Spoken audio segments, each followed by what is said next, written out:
গত কয়েক সপ্তাহ ধরে বাংলাদেশে একটি আযাব এসেছে। এটির নাম হলো রাসেল ভাইপার, একটি সাপ। এটা অনেকে জানেন অথবা জানেন না, যারা খবর দেখেন তারা জেনেছে, ঠিক না?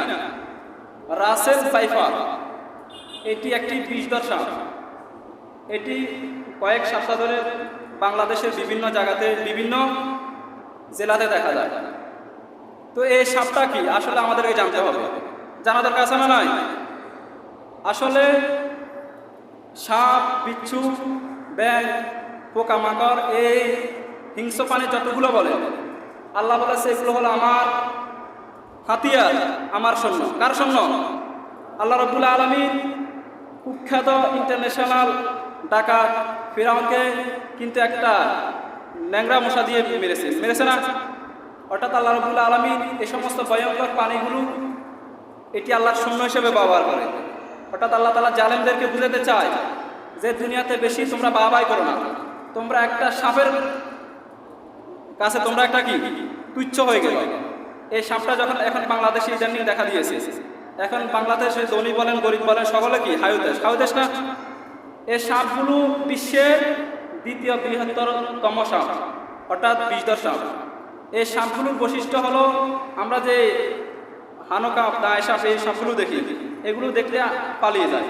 কিন্তু এই রাইসেল ভাইপার যদি মানুষদেরকে দেখে আরো উগ্র মেজাজের মতো আসে, মানে আরো সবল করতে আসে। এই সাপগুলো আপনার 50 থেকে 80টি বাচ্চা দিতে পারে,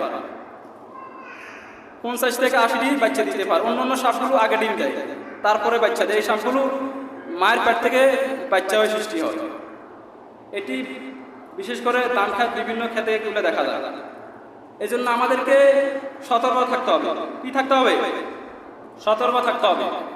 আমাদেরকে রাস্তা যখন আমরা বের হব, লাঠি ছোটা দিয়ে বিভিন্নভাবে লাইট নিয়ে বের হতে হবে, কারণ এগুলো আমাদের বাংলাদেশের 5 জেলাতে ছড়িয়ে ছিটিয়ে দিয়েছে।